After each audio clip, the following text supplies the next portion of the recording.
Bonjour à tous. Dans cet épisode, nous allons aborder la phase de conception de la méthode Living Lab. Si vous n'avez pas encore écouté les épisodes précédents, je vous invite à les consulter avant d'écouter celui-ci. Cette phase se décompose en deux principaux objectifs qui sont de décoder les acteurs et trouver un concept. La compréhension du sujet vient avec la compréhension des acteurs. Il est primordial d'avoir de l'empathie envers les personnes dans le but de se mettre à leur place pour réussir à ressentir les désirs, les inquiétudes et les exigences. Ces acteurs sont choisis arbitrairement selon la cible visée. Dans le cas de l'infrastructure, si nous décidons de la réaliser pour les étudiants, nous allons essayer de comprendre la vie étudiante. Divers outils sont déployés afin de cerner chacun d'entre eux. Un élément à utiliser est l'interview semi-dirigée ou des focus group. Une discussion agrémentée de questions vous feront comprendre les ressentis des acteurs. Grâce à ça, vous pourrez utiliser d'autres outils comme un persona, c'est une fiche d'une personne type listant la personnalité, aspiration et autres éléments intéressants à votre étude. Vous pourrez aussi utiliser des empathy maps et des narratifs d'usage tels que des user stories, une journey map, etc.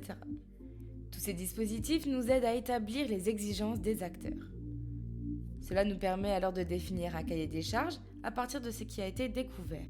C'est un document permettant de transcrire les attentes de la réalisation du projet. Ainsi, une fois les acteurs écoutés et compris, nous pouvons passer à l'idéation. Ce moment a pour but de rechercher des concepts de solutions. Généralement, un animateur en créativité est présent pour dynamiser cette partie. Elle est portée par des séances de créativité avec le groupe pluridisciplinaire et pluriculturel prédéfini dans la phase d'exploration. Il va être important à ce moment pour l'animateur de planifier et organiser la séance. Cela permet de ne pas laisser le temps filer. La plupart du temps, une séance débute avec un rappel des règles. Comme expliqué précédemment, il faudra aussi penser au temps de présentation des acteurs, penser aux pauses, prévoir du temps pour la génération d'idées et à un temps de débrief après celui-ci. Il est important de noter que le temps pour la génération d'idées est le plus généralement de 30 minutes à 1 heure avant une pause. Au-delà de 2 heures de temps total consacré à la tâche, il arrive que les acteurs soient moins efficaces. Attention, organiser la séance nécessite aussi bien de penser à l'organisation du temps que l'organisation des outils employés lors de la séance et à la manière dont elle va être conduite. Il peut par exemple être intéressant de faire en sorte de rompre avec la routine des parties prenantes lors de la réunion, par exemple en proposant des réunions debout. En effet, changer de contexte permet de penser différemment. Créer une rupture avec le quotidien va permettre de symboliser physiquement les différences psychologiques que l'on veut chercher à évoquer et vise à mettre dans de nouvelles dispositions. Lors de ces séances, il s'agit de diverger sans limite et sans jugement, car dans cette étape, la quantité est privilégiée à la qualité. On va chercher à proposer le plus d'idées possible. Si un membre de groupe affirme qu'il n'est pas créatif, c'est faux. Tout le monde est créatif. Il suffit juste de savoir l'exprimer.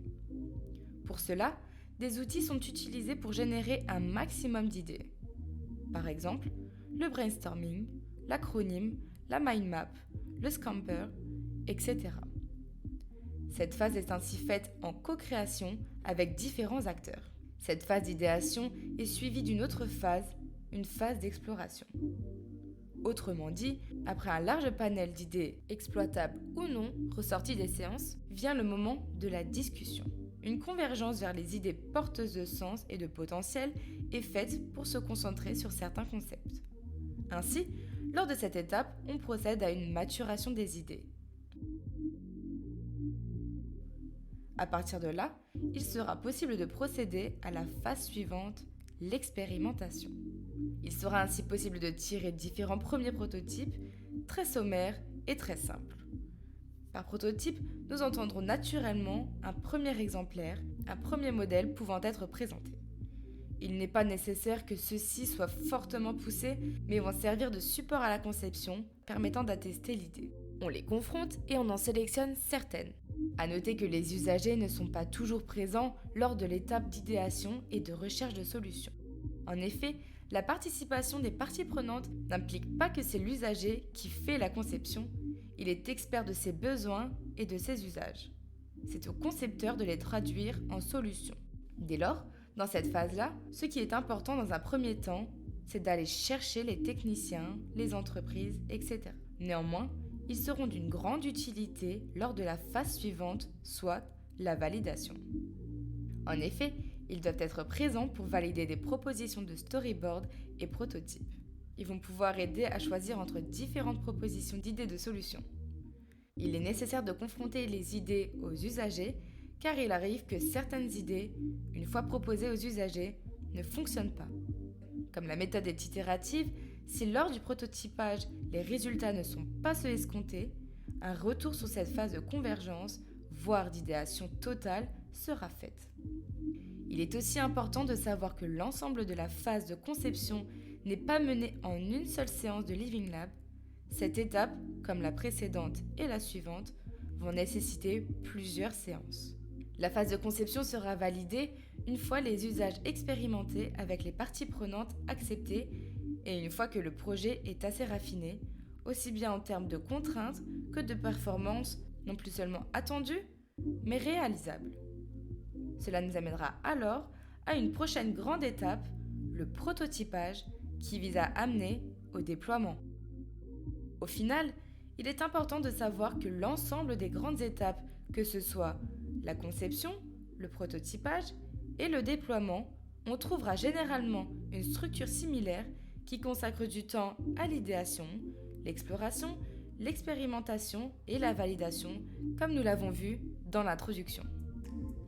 Nous arrivons à la fin de ce podcast. Si cet épisode vous a plu, je vous invite à écouter le prochain où nous aborderons la phase de prototypage et de développement. Et n'oubliez pas, une solution étonnante implique une méthode équivalente. Au revoir.